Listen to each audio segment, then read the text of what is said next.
bonjour, bienvenue dans cette deuxième capsule, l'essentiel à savoir sur les bouteilles d'eau. Aujourd'hui, c'est Nathan Roy et ma collègue Oui. qui vous présentera la prochaine capsule. Donc d'abord, nous allons commencer sur qu'est-ce que l'eau embouteillée et nous vous parler des différents types d'eau. Par la suite, nous allons vous parler des 10 premiers pays consommateurs d'eau, ainsi qu'ici même au Québec, et nous allons vous nommer quelques statistiques. Bon, d'abord, qu'est-ce que de l'eau embouteillée? De l'eau embouteillée est une eau qui a été emballée dans des contenants destinés à la consommation humaine. Il existe plusieurs catégories d'eau embouteillée, chacune devant répondre aux règlements qui varient selon le pays. L'eau embouteillée peut provenir de diverses sources, incluant des sources, des équifères ou des réseaux municipaux. Elle peut être traitée pour être ensuite propre à la consommation humaine. Maintenant, nous allons aborder les différents types d'eau. Au Canada, il se vend trois principaux types d'eau embouteillée. La première, l'eau de source, provient d'une source souterraine ou naturelle. L'eau de source peut être captée à l'émergence naturelle ou à l'aide d'un puits. Les sels minéraux dissous dans l'eau de source peuvent être à n'importe quel niveau et elle est propre à la consommation humaine à son point d'origine.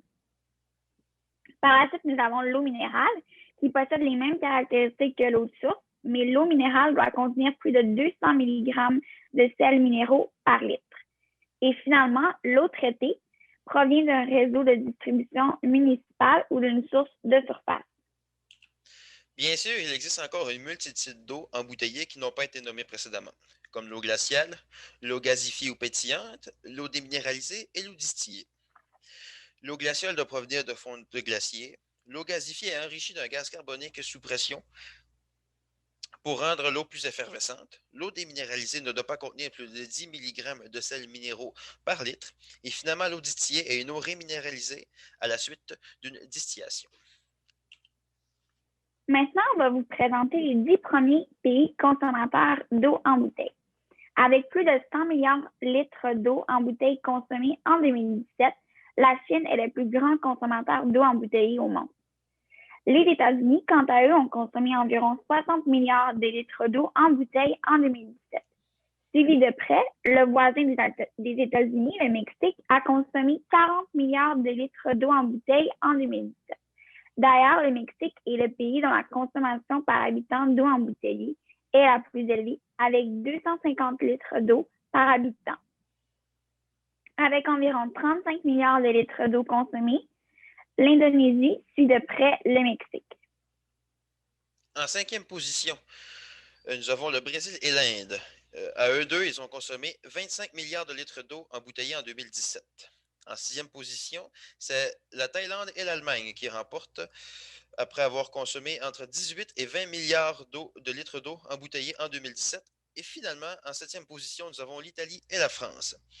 À eux deux, les deux pays d'Europe ont consommé environ 10 milliards de litres d'eau embouteillée. On peut remarquer grâce au graphique qu'entre 2012 et 2017, la consommation d'eau embouteillée ne cesse d'augmenter. On peut également remarquer que des pays défavorisés comme l'Indonésie, l'Inde, la Thaïlande et le Brésil sont présents dans le palmarès des 10 premiers pays consommateurs d'eau embouteillée, probablement en raison des difficultés reliées à l'accès d'eau potable. La consommation d'eau en bouteille est donc très importante à travers le monde, notamment en Amérique du Nord, en Asie, en Europe et en Amérique du Sud. Au Québec, en 2005, 775 millions de bouteilles d'eau ont été consommées. Alors on comprend que 15 ans plus tard, ce nombre a presque triplé. En effet, de 2010 à 2015, la demande augmentait de 10% chaque année, puisqu'environ 4 verres d'eau consommés sur 10 provenaient d'une bouteille d'eau. Sa statistique n'est donc pas étonnante, parce qu'en 2010, 100 milliards de US ont été dépensés juste dans l'achat de bouteilles d'eau. Voilà, c'était la capsule numéro 2. Nous vous avons informé sur l'eau embouteillée, les différents types d'eau et les plus grands consommateurs d'eau en bouteille au monde. N'hésitez pas à écrire dans les commentaires ce que vous désirez voir et apprendre dans la prochaine capsule. Rendez-vous la semaine prochaine.